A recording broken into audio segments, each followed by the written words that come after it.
Alright, hello and welcome to CSCI 26. I'm not making the presentation full screen so that I can draw on the page. It's easier to do like that. I get fancier pens this way. So yeah, let's go into the meat of everything. This is, your standard first day lecture, but we'll actually get into real content too. So the first thing that I want to talk about is myself for just a little bit. So hi, my name is Lawton Nichols, and just in case you never come to office hours, let's confirm we're recording. Let me show you my face just briefly. I have a horrible webcam though plugged into my computer, so it's not gonna look very good, sorry. I promise there's more light in this room than it shows. But here's my face. Hello, it's nice to meet you all. Yeah, so let's make sure we did that. I use he, him pronouns, and I will respond to, do I still have a pen? Yeah. I will respond to Mr. Nichols, Dr. Nichols, Professor Nichols. That's an S. But honestly, if you would prefer, if you're okay with it, I would prefer it if you just call me by my first name. Call me Lawton, okay? So I went to Fresno State for my undergrad. I got a computer science degree. And then I went on to grad school at UC Santa Barbara and got a PhD there, okay? So I know about CSUs and UCs. Ask me all you want. And yeah, I like to do human stuff too. Instead of just teaching all day, I like to do ballroom dancing and social dancing. And also I play a bit of guitar. So that's a little bit about me. Let me tell you about the other living objects in my apartment. Here is my cat. He's a lot older now. Here's a young picture of him. His name is Lonzo. He's named after Alonzo Church, who was the PhD advisor of Alan Turing. I'm sure you know that name at least. So, yeah, look at his Wikipedia page. Very cool. And then I also have two lovely moss balls with silly names that I will not repeat here. Okay, so that is about me. And yeah, just thank you in advance for putting up with me. It's going to be a fun semester. Yeah, just yell at me all you want when you have questions. So let's just get into the logistics of this class, do all the silly syllabus stuff. I'm going to move fast, so remember to read the syllabus, okay? That is on you to read, so let's make sure we do that.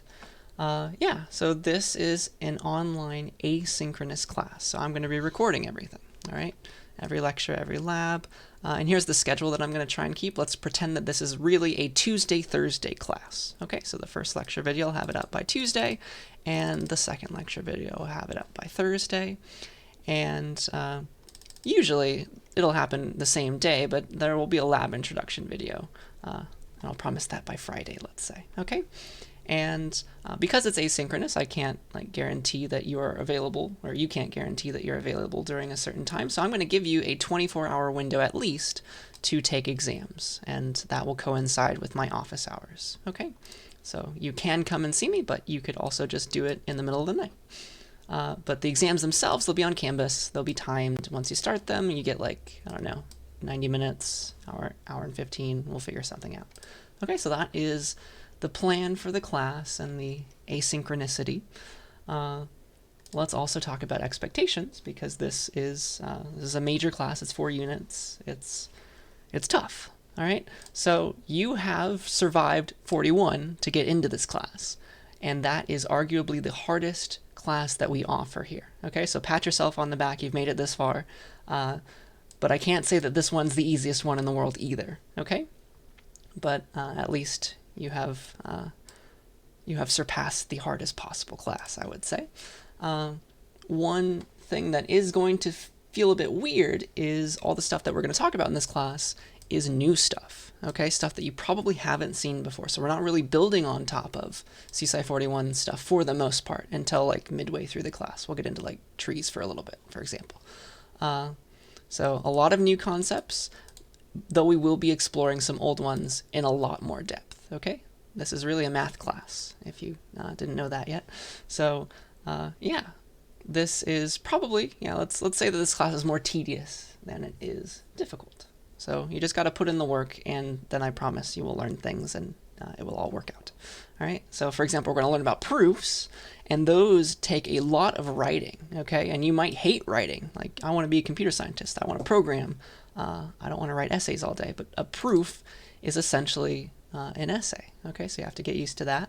And then there'll be a lot of written homeworks in this class, and those are the ones that are going to take up, those are the assignments that are going to take up the bulk of your time. Okay, so not a ton of programming in this class. There will be programming assignments, but a lot of written homeworks, okay, because this is really a math class. All right, but I promise it's worth spending time on these homeworks, because once you get to upper division classes at a four-year college in computer science, oh man, are they going to require all of this knowledge that we're learning about in this class, okay, to make everything make sense. So yeah, there's that. And then finally, if you haven't heard this rule before, now you know. This is a 4-unit class, which means you will spend 4 hours in class and then double the number of units of hours outside of the class, okay? So be prepared to spend and set aside 8 hours sometimes, okay? Some weeks you will have to spend that full 8 hours working, and that is just what it takes to get through a 4-unit class, okay?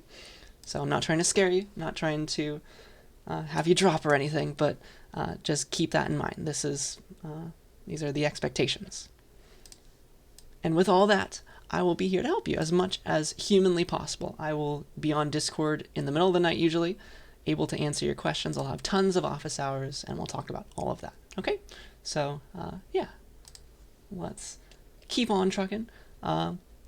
If you need any kind of technology, the school is giving out laptops, and they're also giving out little MiFi routers, even if you don't have a good internet connection. So see the resources page on our Canvas. If you go to the course modules, this one, there's a section on the technology loan program. So please take advantage of that if you need it. And then finally, let's get to the syllabus. Okay, so that is also on our Canvas page. Maybe I can zoom in a little bit. So you can go to the syllabus, let's download it and open it. I'd like it in a full page on its own, please. There we go. All right, so here's the syllabus. We're going to get to the good part, okay? You can read it. Please read it. But let's get to, like, what is going to happen. All right, so there's going to be homeworks and programming assignments. That will be the bulk of your work in this class. And those will be assigned at least every couple weeks. Usually homework almost every week, all right? And this is one of those few computer science classes where like doing these written homeworks are going to matter so much more than doing the labs. This is not really a programming class. This is really a math class, right? So there's that. We'll talk about the grade breakdown in a second. There will be 2 midterms, week 6 and week 12. So like a third of the way through the class and 2/3 of the way through the class, because this is an 18-week class. And then week 18 is the final. So hopefully that makes sense and that works out. So that's when I plan on having these 2 midterms. And then let's talk about the grade breakdown. Boop, boop, boop. Scrolling. Yeah, so 25% of your grade, the bulk will be from written homeworks. That is the most of anything in this class. Then 15% of your grade will be from labs on the class server. We'll talk about that. 10% of your grade is going to be from reading the textbook. It's an online textbook. We'll also get into that in a second. 5% of your grade is going to be from weekly things that I call check-in surveys. Okay, so there's one out right now. Please complete it by the end of the week. All right, so the Friday. And yeah, every week I'm going to give you a check-in survey just to force you to psychoanalyze yourself, help me get to know you, tell me what you're struggling with, things like that. And so that's helpful for me. And it also is an easy 5% of your grade if you just remember to do them. Okay, so do that. And then 2 midterms will each be 15%, so a total of 30% from both of those. Okay, and then the final exam at the end of the semester is going to be 15% of your grade. So that's all that. I think that's probably everything that you really wanted to know. You can read the rest. We have some holidays coming up soon, actually. So look into that. Yeah, there will be extra credit. I usually like to give at least a letter grade's worth of extra credit in the class. So look out for that, usually around exam time. And then, yeah, just remember to do those check-in surveys. It's an easy 5% of your class final grade. And that's also something that I'm using for attendance, all right? So we're required to take attendance even though this is an asynchronous class. And so the check-in surveys are going to be my way of taking attendance. And I have to drop you. I'm required to drop you if you don't do them, okay? So keep that in mind. And then the final exam date, that's the last thing that I want to talk about. Because this is online asynchronous, there's no time, I will, again, just like a midterm, give you a 24-hour window, and I've decided the window will be from between the Monday and Tuesday of finals week. Okay, so you could take the final on either of these days. I'll give you more specifics towards the end of the class. Okay, so that's the final exam. Please yell at me if you have any questions about any of this stuff.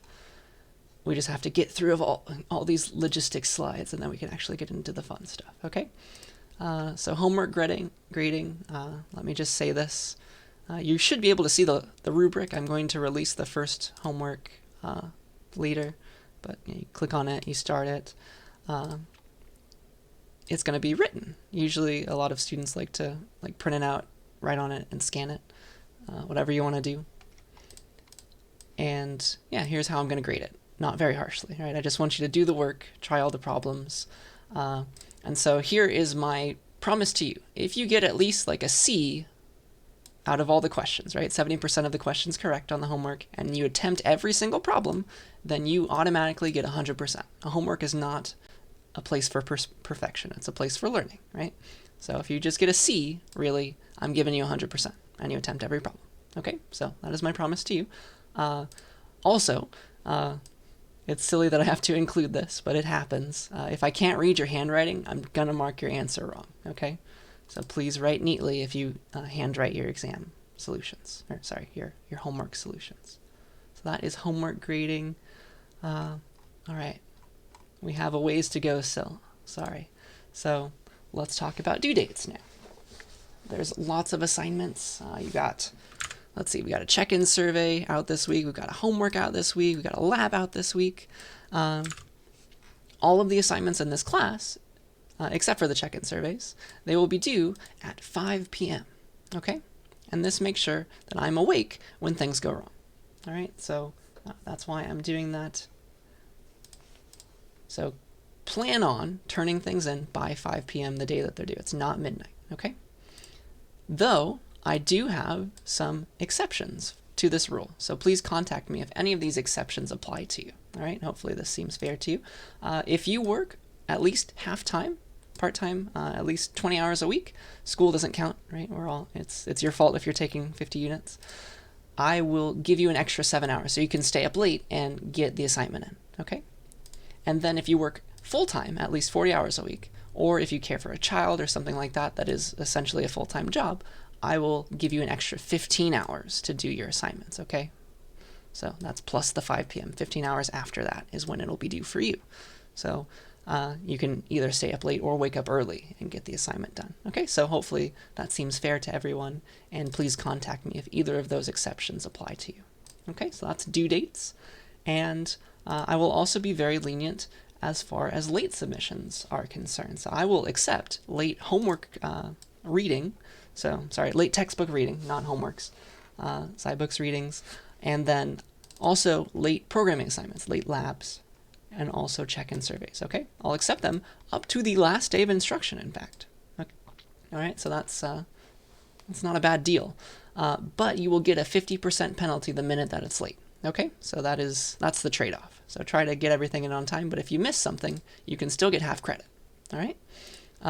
SciBooks, the way that it transfers your grade to the grade book, it might give you a 0, so just remind me if you ever complete a reading assignment late, and then I'll go back in and give you your half credit. I will not, though, accept late homework submissions because I'm going to be releasing the answers to the homeworks. Okay, so that wouldn't be fair. So that is all the rules there, and yeah, let's keep on trucking. Sorry, this is just a lot of words we have to get through so that I can say that I've said it at least once. Hopefully you're just watching me at like 2 times the speed right now. I will drop a lot of lowest scores as well, so I'll drop your 3 lowest homeworks. So if you get a low grade on some of them, for at least 3, it'll be like they never happened, all right? Same for SciBook textbook readings. I'll drop 3 your 3 lowest assignments there, and I will drop your 2 lowest labs. There will be fewer labs, so that's why I'm doing it that way. And yeah, that's that. I will be giving you all of these things, like these slides that I'm working on right now, that I'm drawing all over, and all the code that I write in class. You're getting all that on Canvas. Okay, so code, for example, will be in this code from class link. So that's that. And then, yeah, we have a class server. Your programming assignments will be worked on and turned in there, and I'll show you more about that later, probably in the lab introduction video. And I've made you all accounts, so please try to get in on this SSH client page. I've made a cute little video that shows you how to get in on your computer to the class server, so make sure you can get a terminal there. That will be very helpful, okay, when the first lab begins. And then, all right, let's talk about our textbook. So our textbook is online, it's virtual, it's called zyBooks. It's really cool. And I'm going to give you reading out of that. So I'm going to ask you to read some chapters, and all the chapters will be interactive. Okay, this is something that you have to buy, and it's really, really cool, I promise. So like the way that it makes things interactive, it will help you learn things. Okay, so I definitely think it's worth it. And you can either buy it from the bookstore or directly from the zyBooks website. Definitely read the fine print. I'm not sure which one's cheaper. I'm not sure which one's easier to like give up if you choose to drop the class or something, like return. I'm not sure. So definitely look up all of that. And one way or another, please buy it. And then to either buy it or activate it, please go to the first assignment in Canvas. So that would be our Chapter 1 assignment. So if you click on that, it'll give you a link to load it into zyBooks, or to open up the zyBooks website, and it will take you to the assignment or take you to buy the book. Okay? That's the idea. So this is our textbook. This is like the first chapter, for example. And yeah, I encourage you to start early. I've released all the assignments ahead of time, so there's no excuse to turn them in late. So yeah, definitely do them ahead of time if you don't have a life. But let's look at like the first chapter, for example. Here's the book itself. Here's all the things. And here are all the assignments that I have made for you. Do not pay attention to these due dates. They are the last day of instruction. Pay attention to the Canvas due dates, okay? So for example, here's the first chapter, here's the first section, and you'll be reading this. Sorry, it looks like this for you. I've just made everything black. So yeah, like they have little animations. It's very cool. It teaches you things. It's definitely worth it. All right, so that is your textbook. And so you'll be interacting with it like this and completing your first reading assignment. And that is the textbook. So you will get very acquainted with that later. Moving on to how to ask me questions. So you can definitely ask me things on Canvas if you want to. You can send me an email if you want to, but I would strongly, strongly prefer it if you use Discord. We have a class Discord, okay? So let's go there now. Boop. So you can click on here to get the Discord info, and then please join the Discord. Let me open it for us. We have a Discord just for all my classes, and then we have a specific channel for just us. Okay, so we have this. When you join the Discord for the first time, you will only have access to these two channels, Welcome and Guide. So go here, scroll to the top of Welcome, click the 100 emoji, and then click what class you're in. So you click the Fox for CSCI 26, and then optionally add your pronouns, things like that. And that will give you access to all of these. So announcements, general, random, and then the CSCI 26 Discord channel. So that is where you can contact me, okay? You can also send me a direct message. That is totally fine too, if it's a private thing that you want to talk about, okay? So definitely use Discord to contact me. That is where I will be online and available. So yeah, sorry, I won't accept your Discord friend request. But yeah, let me read all these things, make sure I want to say what I want to say. So yeah, definitely ask questions publicly on our little Discord channel whenever possible, because maybe I'm asleep and you really need an answer before something's due. All right, but I don't want you to share any like answers or tons of code publicly. That is meant for a private question just to me. Okay, so use your judgment, but you ask public questions as often as you can. So you can always privately ask me things via a direct message, and yeah, please contact me on Discord instead of email. All right, so that's Discord. Let's keep going. We are almost there, I promise. Definitely come to office hours. Okay, I'm going to have Zoom office hours, and here is my current plan. Go to this page. Here's my current plan for office hours. This might change as meetings get scheduled for the semester, but here's when I want to have my office hours: Tuesdays, Thursdays, and Fridays. And then you'll just click this link to join it on Zoom. Okay, that's all. So look out for that. You can also make an appointment if you really need to one day. That is my office hours schedule. Yeah, that is pretty much all the logistics. Okay, the last thing that I really want to say here is that computer science, I think you've noticed by now, it can be difficult at times. You will get stuck, and that is just part of the process. Okay, so I want you to ask for help if you get stuck for too long. Okay, so let's pick a number. Let's say if you've been stuck for like 30 minutes on some problem, on a homework, on a lab, and you're not sure where to go or what to do, ask me. Okay, send me a direct message or post a public question on Discord. I will make sure that you get over your current hurdle so that you can move on to the next time you get stuck. Okay, that is my job as an instructor. All right, so if you're stuck for 30 minutes and you don't know what to do, talk to me, okay? And I will help you. But if you get stuck for 29 minutes, that's completely expected, okay? I just want to say that too, okay? So definitely ask for help when you need it. There is no virtue in staring at your screen for 2 hours, okay? And then we have a class website, a beautiful class website that I've made for us. And this is where you're going to go to look at your lab grades. And I think that's going to be the bulk for this asynchronous class. For my in-person classes, the website does more cool stuff, but we're just going to use it for looking at our lab grades, I think. So I've made you 2 separate accounts, okay? Actually, sorry, I made this a better version of this slide right here. I made you 2 separate accounts. One is on this class website that I'm about to show you, and the other is on our class server. Okay, so the class website, just a website you go to in your web browser, and then the class server you connect to over SSH. Right now, they have the same username and password, okay, both of them, but they're 2 separate accounts, all right? So if you change one account's password, it does not change the other account's password. So for example, on the class website, this could be your password for your account with this name, and then over here on the class server, your account has the same name, but you can change the password to something else, okay? Right now, they happen to be the same, but changing one doesn't change the other, okay? So let's go to the class website. It is www.lautensclass.com. Very original, okay? And here's what it looks like.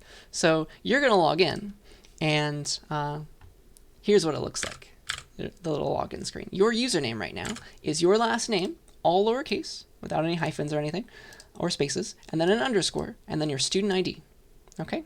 So for example, this is your last name and this is your student ID, then this would be your username, all right? If this is your last name and this is your student ID, this would be your username, okay? So try and log in. This username is currently the same as your password, so just type it twice. Let me know if you can't log in. Yell at me on Discord. I have a different account, an administrator account.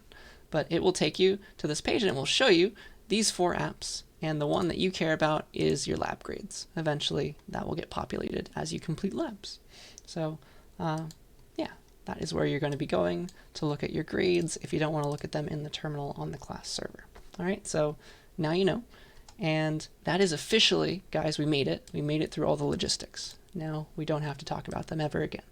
All right, so let's get into the actual meat of this class. Let's see how we're doing on time. Not too bad. So yeah, let's talk about like CSCI 26 stuff. What is it about? What are you guys going to learn this semester? So this class is called Discrete Mathematics, and that is a weird word. We know what mathematics means, but maybe not discrete, or not in the sense that we're using it as. So discrete mathematics, if we look it up, it's the study of mathematical structures that are countable or otherwise distinct and separable.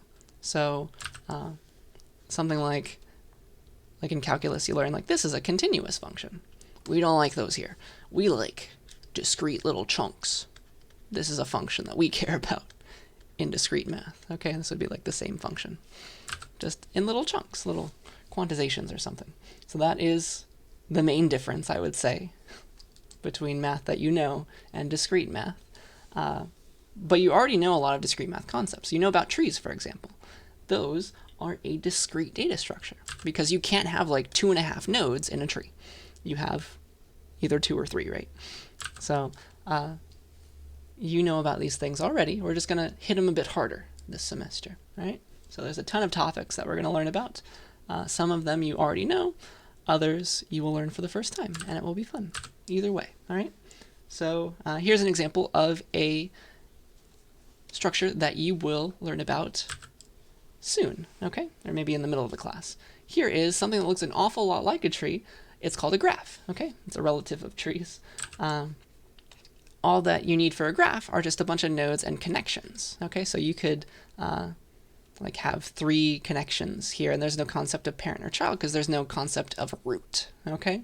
So graphs are a bit less strict, but they're very similar to trees. And so we'll learn about those, and they are a discrete structure because they're made of a countable number of distinct / separable nodes, for example. Okay, so that's discrete math in a nutshell. It will make a whole lot more sense as we start learning it, okay? But let me also like motivate some stuff. Why are we going to learn about this stuff? Like, why do we care about learning about logic and proofs? We're trying to be programmers, right? Well, let me tell you how useful this stuff is. So logic is, if we look that up, it's the study of formal reasoning, right? We need to learn to be good thinkers in order to be good computer scientists, okay? So let me try and prove to you that logical thinking is very useful. Let me show you that. So here's our first little mini in-class exercise. So usually it will be blue like this. So let me ask you this question. I want you to pause the video and think about it for a little bit. Okay, so what does it mean for a vector to be sorted? Okay, what should the definition of sortedness be? Pretend that like I'm an alien and I've never heard the word sorted before. How would you describe it to me? Okay, but I know what a vector is. How would you describe that to me in words? Like, what is your logical specification of a sorted vector? So pause the video and think about that, all right? And as you're working, let me draw some example vectors. Like, what's so special about, like, here's a example sorted vector, 1, 5, 9, 42. What's so special about this? Or here's another one. Here's an unsorted vector, 8, 6, 7, 5, and then like 20 or something. Why is this not sorted? Okay? So think about that, and here is how I might describe it. So maybe you would say something like, oh, it's sorted, something is sorted when it's getting bigger. Like all these numbers are getting bigger, right? Like this. If it ever goes down a little bit, like this one's trying to do, that means it's not sorted. And that's a good definition. But let me give you a counterexample to that. Did you think about this case? 1, 1, 2, 3. This is still a sorted vector, right? What? Okay. How would you change your definition then? Well, sometimes it can stay the same, but then it can also get bigger too. Okay? So there's like a stair step. Just like that. That is still sorted. So how would you encode this in words? That's what we're going to learn to do. So here is how I would do it. Like, these are indices. We can talk about the indices of a vector. Something is sorted when, for every index, every pair of indices where I is less than j, the thing at that index is less than or equal to the thing at the other. Okay, so just pick I and j. Try every possibility for I and j where I is smaller than j. Look at the values in those indices. The value at index I better be less than or equal to the value at index j. And if this works for every possible I and j pair, like here and here, things like that, that means that a vector is sorted. Okay? And here's how you would translate this to fancy math. You'd say let I and j be indices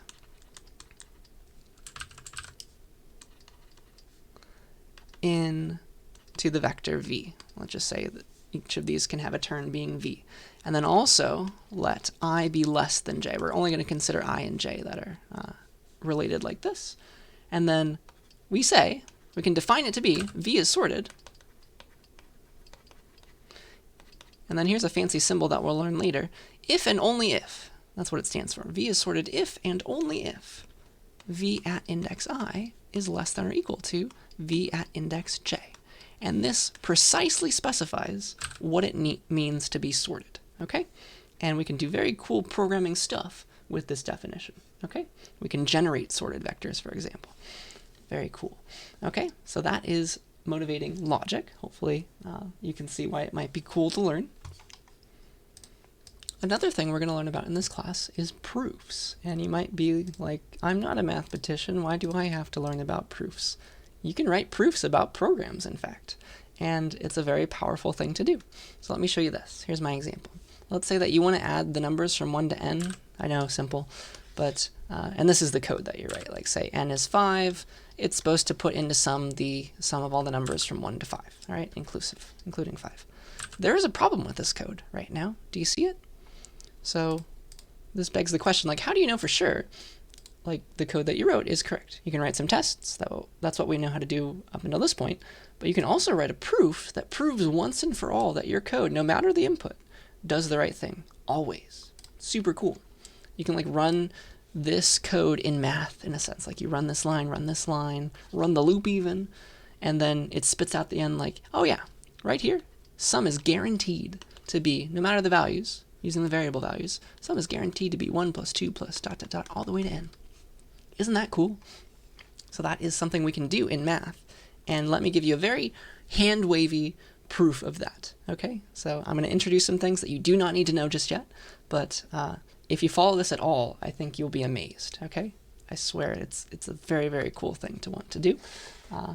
I enjoy it. So it has to do with preconditions and postconditions, which are a way of relating logic to programming languages. So a precondition, for example, is something that's true before a statement gets executed. So like what's true before this line gets executed, that would be a precondition.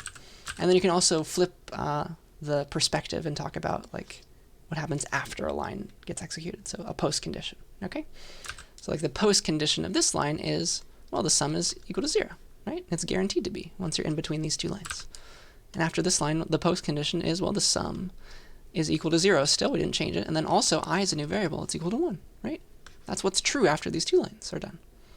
And we can do the same thing for a loop. We can run a loop in math, okay?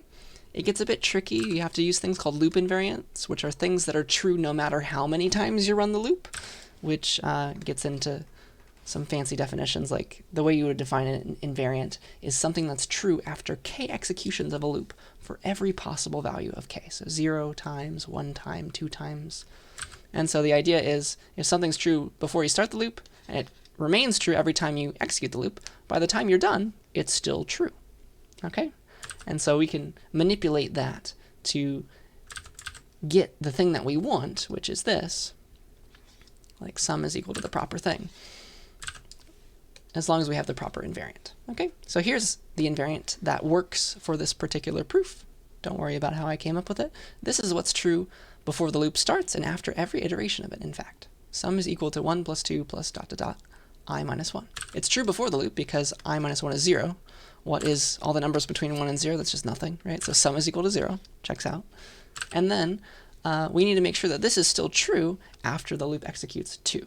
Okay, so let's say that we have a value of I, and we know that this is true beforehand. So we know right now, like, I don't know, our old I, or yeah, let's just say I is like this. I is equal to something, and we know right now, before the loop happens, because we're guaranteeing it in an invariant, we know that the sum is equal to 1 plus 2 plus ... plus I minus 1. Okay?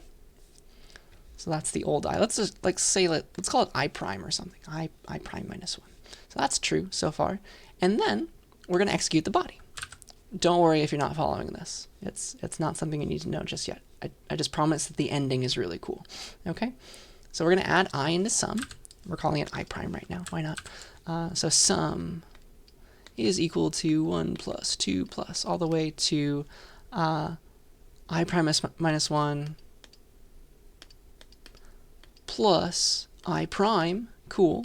Okay, that's nice, that's nice. And then I plus plus. So now I is equal to the old I prime plus 1. Okay? So that's the idea. And we need to prove that the loop invariant still holds. So using this value of I, which is I prime minus 1, is sum equal to all the values up until from 1 to 2 all the way to I minus 1, which is in fact just I prime, right? Subtract 1. And oh man, that's exactly what sum is. And so we just proved that the loop invariant holds in a very hand-wavy way, but I promise it's correct math, which means that we have a postcondition for the entire while loop. We know that the loop invariant holds after it's done. Okay, so after the loop is over, we know the condition is false, because otherwise it would have continued. So we know that I is greater than or equal to n. The way that we're doing things, because we're increasing I, we know that I is equal to n, in fact. And then, based on the loop invariant and the value of I, which is n, oh man, we know that the sum is equal to 1 plus 2 plus dot dot dot all the way to n minus 1. And that's the error, right? We should have gone one more iteration. We should have been equal to n, which will make I equal to n plus 1. And this will make it the sum all the way to n. Isn't that awesome? And this proves, without a shadow of a doubt, that this calculates, like this code calculates the sum properly. Okay, so you don't have to understand any of that just yet, but that is why we're learning about proofs in this class. Okay, I hope you can see it just at a high level, how this is going to make you a better computer scientist. And this is why everybody learns this early in the major. Okay, it's not a bunch of abstract craziness. It might seem like that, and we're going to try and make it feel not magical. All right, everything has a purpose. All right, so with that, I would like to talk about a programming language that I am going to force you to learn, okay? This is a different programming language than C++. It's very different, in fact, okay? So the language is called Racket, and it is wonderful. So you're required to write C++ in this class. That's a requirement for you. I am not, so that's the loophole that I found there. And so I'm going to be programming, when I do program in the class, I'm going to try and do it always in Racket to teach you a new language.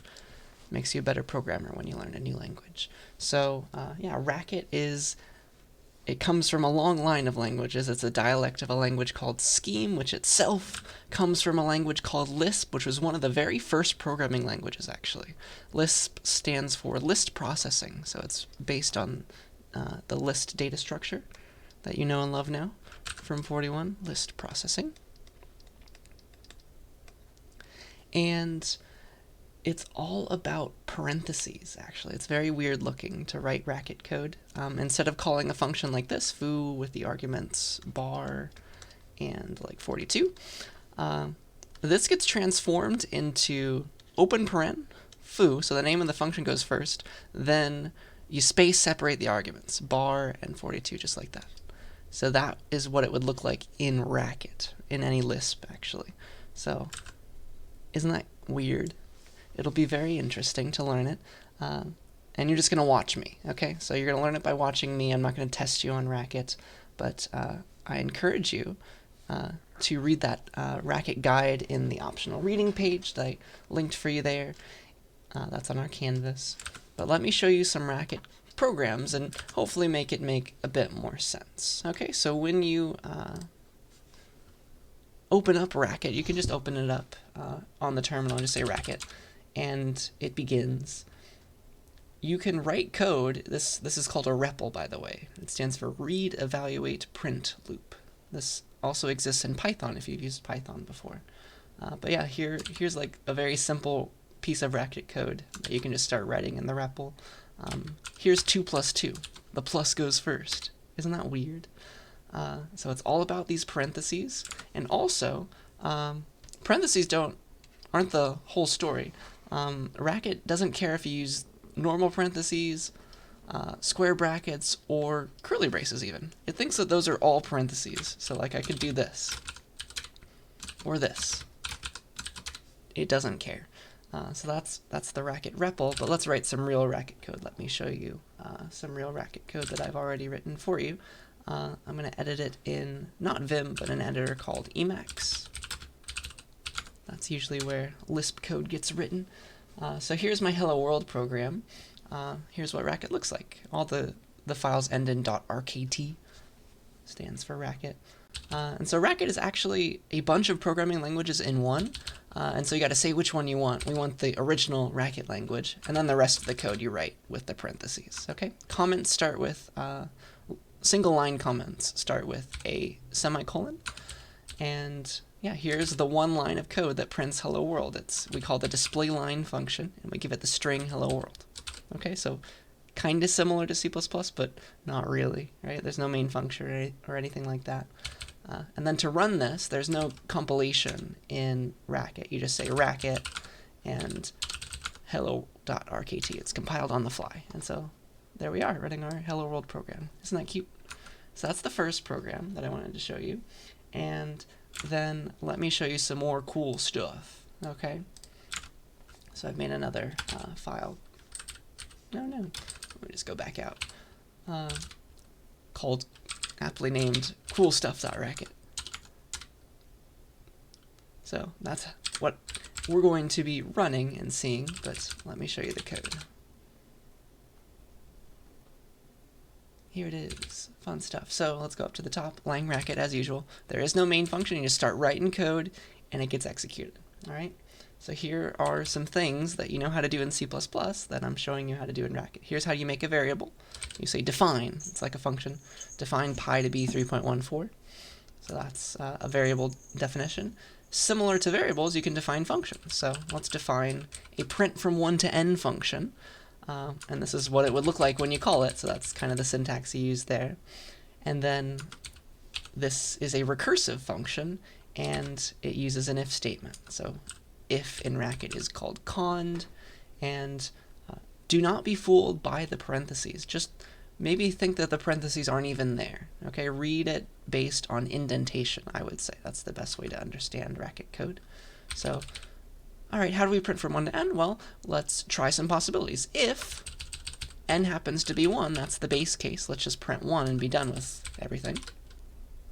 Otherwise, else, let's do two things. Let's print recursively from 1 to n minus 1, a smaller problem, and then let's print our n to build up the final biggest answer. Okay, so that's a normal recursive function, and that is what it would look like in Racket. We can call it print from 1 to 5, and it will in fact print from 1 to 5. Whee! So there it is up there, printing from 1 to 5. Those first 5 lines. And then you can do other stuff. So let's make a data structure in Racket. We can make structs. Let's make a struct called 2D point. You can actually start names with numbers in Racket. It's weird. So a 2D point is made up of x and y fields, and there are no types. Notice that. That's interesting too. And this makes a 2D point structure as well as some helper functions like some getters to get the x out, 2D point x, get the y out, the 2D point y. See if something is a 2D point question mark. Names can have question marks in them. Racket is very loose when it comes to rules about how you can name things. You can have dashes in them. So here is a point P. We'll make a 2D point that holds 5 in x and 7 in y. And then you can like print out just the x part. Get the 2D point x, call the getter. Okay? So and that'll print the 5 right there. It all seems similar, but is slightly different. So that's how I want you to feel as you're learning this language. It's a new thing, and it will expand your mind, right? So that is that. Lisp is all heavily based on lists. So here's how you make a list with 1, 2, and 3 in it in that order. So here's the list L1. You can use some shorthand by using the quote symbol. Just a single quote. That makes the same list that holds 1, 2, and 3 in it. Okay, so here's me printing L1, and this is what it prints as. So, all about parentheses in Racket. And because it's a list-based language, it's common to want to do things to every element of a list. So here is some things that you can do to a list. Let me show you the map function. It's very, very powerful. Okay. So here is just a quick little silly function called add2, and it adds 2 to whatever number you give it. That's what it returns. That's how you write that. And here is me using map, okay? So the map function is very powerful. It applies a function, some other function, to every element of a list. So it takes L1, our list L1, 1, 2, 3, and it applies add2 to every element. Isn't that cute? So if we map add2 onto the L1 list, it's going to go from 1, 2, 3 to 3, 4, 5. And that's what it's going to give back and print out. Yay. See that? Isn't that nice? That's very, very powerful stuff to want to do that. And now you may be wondering, like, okay, add2 is a very simple function. It's silly. Why in the world did I have to write a separate function just for that? And the answer is, you didn't have to. You can write a function that has no name that can just be used once. And that is called a lambda, okay? This also exists in C++, by the way. A lambda is an anonymous function that has no name. And here is what that same call would look like without having to define add2. Let's map a function. You use lambda to define an anonymous function. This is the whole thing. A function that takes an x and returns x plus 2. As simple as that. You don't have to ever write a function with a name. You can just use it right there. Okay. And so this is the same line. It's equivalent to this one, but I didn't have to go and define a separate function just for that one-off thing that I wanted to do. That one-off function that I wanted to apply. And so, again, oops, it prints the same thing. Okay? Similar to map, you can also use filter. Filter is, it goes through a list, and it takes a function as well, and it extracts every element of that list for which that function returned true, okay? Which is very nice. In Racket, true is number sign t, by the way, all right? So that is what filter does. It's going to filter out only the things for which this returns true, so all the things greater than 1 in the list L2, okay? So that'll be the 2 and the 3.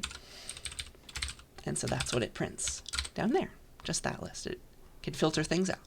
So that's very powerful. There's much more to Racket than this, but that is what I wanted to show you today. I have begun the poisoning of your mind. It's a very powerful and new way of thinking. Okay, so that's Racket in a nutshell. And now I want to get into, in the remaining time that we have, not too much, I want to start talking about the contents of your textbook. All right, so let's get into logic for a little bit, because that's going to be the first thing that you read. So I'm releasing your 0th homework right now, today. All right. Dun, dun, dun. So you can go right here and start it. Homework 0. But it's going to be due in week 3, okay? Which is, I'm saying January 27th. So I'm going to try and make the homeworks be due on Thursdays, I would say, and labs due on Fridays if I can, okay? So you download the homework, you start it, and you're going to upload, you're going to submit a PDF document with your answers, okay? But here's the homework. It's like a bunch of little logical statements that you will complete. And so you have 14 questions to work on in the next 3 weeks, okay? So turn those in. That's your homework 0. And then I'll release the answers after it's due. All right, so that is that. Get started after the class. Why not? So yeah, these are all the things that we're going to learn about from the course outline and the outcomes.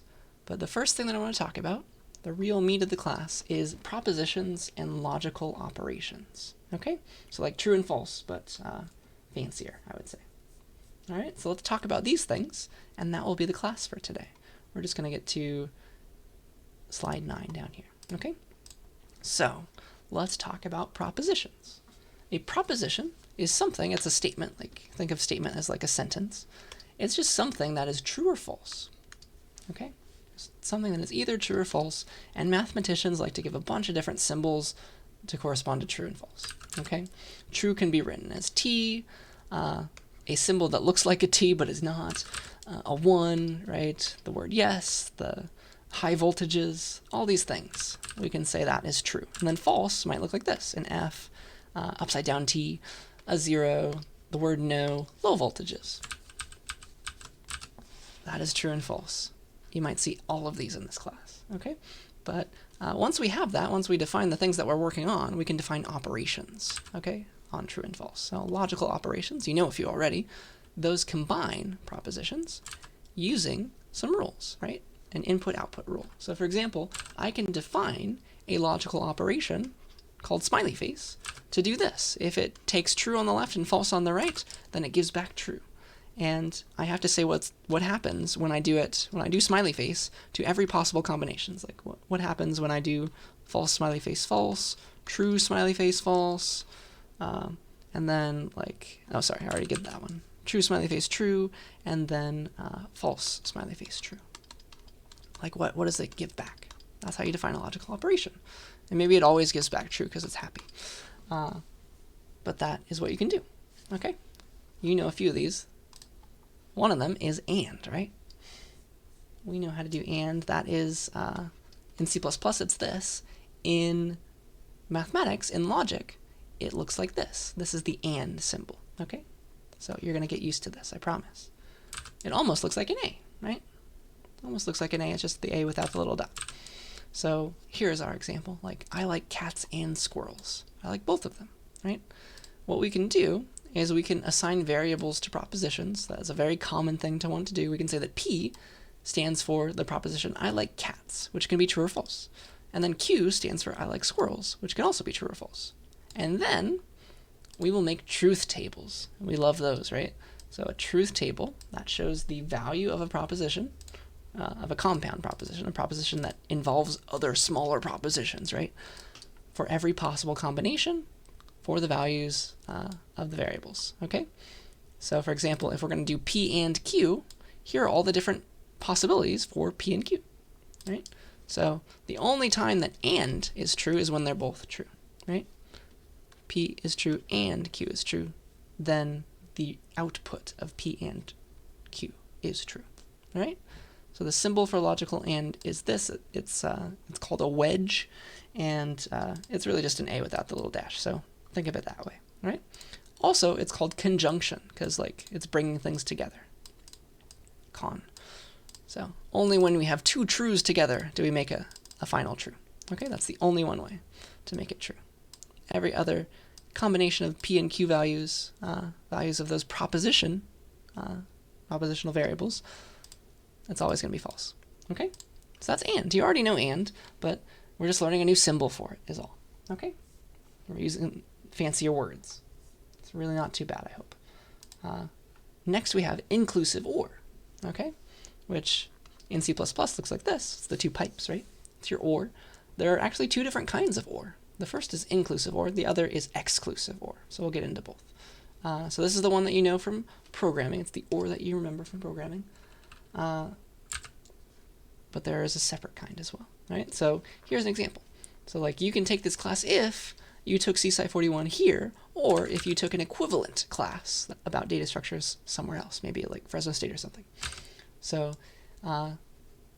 these are two propositions, right? This or this. Does that make sense? And it's also okay, like you can still take the class if you took both, like you just did extra work. It's totally cool if you did both. That is the key. Inclusive or, that's what it means to be inclusive. It's okay for both. Okay, so this is the symbol for logical or, it's the V, and I guess here's my mnemonic for you. Just imagine it's a vortex, okay, swirling around, and there's the little or inside of it. Okay, so what is or? It is something like the output is true, P or Q is true, whenever any of them is true. Okay, the only time it's false is when they're both false. Okay. Another name for or is disjunction. Okay, one or the other, or both. You're separating them with the dis. So similar to there's only one way to make and true, there's only one way to make or false. And this is a very powerful notion. Okay, this is called duality, which we won't learn about in this class, but I think it's cool to talk about. So that's inclusive or. Now you know. So you can take two propositions, it takes two on the left and right, and then it ors them together, and this is the output. Okay? True or true is true. That's inclusive or. Next we have exclusive or. Okay? And this is the or that we usually use in real life, right? We don't use it a lot in CSCI, but in real life we use it a ton. Okay? For example, like you're at a restaurant and the waiter says, you could either have soup or salad. Soup or salad comes free with your entree. And you understand that that means you're not getting both. Okay? You can't ask for both. Otherwise, like, you could, but you would have to pay extra. You get one or the other. Okay? That's the idea. So exclusive OR sometimes shortened to XOR. I'll say that sometimes. But you don't get both, and that's the main difference. The symbol for exclusive OR is this plus sign with a circle. And just pretend that it is the X for exclusive, like, tilt it a little bit to be a plus. And you tilt that a little bit, it becomes a plus, and then you put that inside an O for OR. Okay? That's how you can remember. That's exclusive OR. Sometimes I'll just write XOR in between. So if these are P's and these are Q values, this is P exclusive ORed with Q. It's still true when one of them is true. Boop, boop. It's still false when both of them are false, but it's not true anymore if both P and Q are true. Like, you get either soup or salad. You can't have both. Both can't be true. That's false. That's the main difference. Okay? That's the only difference between it and inclusive OR. So this is exclusive OR. And it's also useful. Okay? So that's that. One more to learn about today, and that'll be it. Okay? So let's talk about negation. Negation in C++ is the exclamation point, right? And it just changes whatever was true makes it false. Whatever was false, it makes it true, right? So, for example, the negation of the proposition, remember, a proposition is just something that could be true or false. The negation of I ate breakfast is I did not eat breakfast. Yeah, not too bad. So negation just flips between true or false. And the symbol for logical negation is this little, like, flipped, rotated L, but think of it as like a diving board. And somebody's about to jump off and do a flip, right? Because it's going to flip the true and false values. That's my idea for you to remember the symbol. So if P is true, not P is false. If P is false, not P is true. Okay? That's the idea. So this is essentially, we're at the end of the class. I want to give one last example, one last exercise.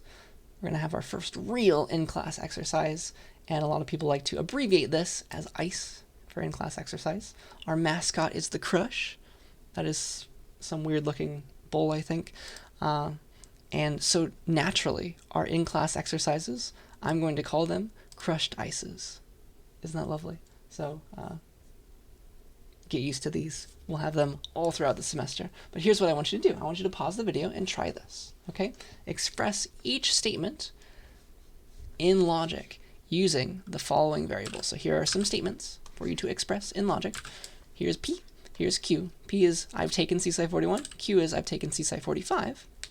I want you to express A, B, C, all of these things. So pause the video and try them all. Okay? And then we'll do them. So, for example, how do you express using P and Q, I haven't taken CSCI 41? Well, it's just this, but the opposite, so let's negate it. Not P. See that? So that's A. B is I've taken CSCI 41, but not CSCI 45. And so, but, in this case, really is just saying and, isn't it? I've taken CSCI 41, and I have not taken CSCI 45. So, P is true for 41, and Q is not true, because I haven't taken 45 yet. You see how that works?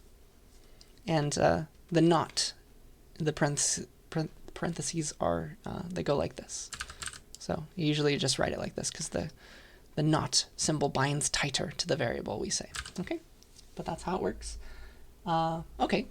What about this one? I've taken CSCI 41 or CSCI 45, but not both.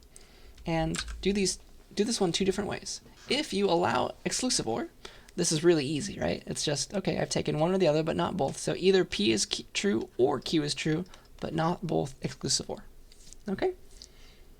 If exclusive OR isn't allowed, you can still do it. It just gets longer. So you have to think about both options. So like, I've taken CSCI 41 or CSCI 45, but not both. There are two separate universes that make sense here. Either I've taken CSCI 41 and I have not taken CSCI 45, yeah? Or I have not taken CSCI 41 and I have taken CSCI 45. These are your two options. You see that? So either one is true. One is true, or the other. Okay, does that make sense? That is how you can get around not using exclusive OR. It just makes it a little bit longer, but they're both the same. If you actually do a truth table, you'll see that both of these are equivalent. Isn't that crazy? These will be equivalent. So yeah, that is our first in-class exercise, and that's where I want to leave us today. We will continue with these slides next time. Thank you for getting through the long logistical section with me and into the meat of the class. So I will see you in the next video.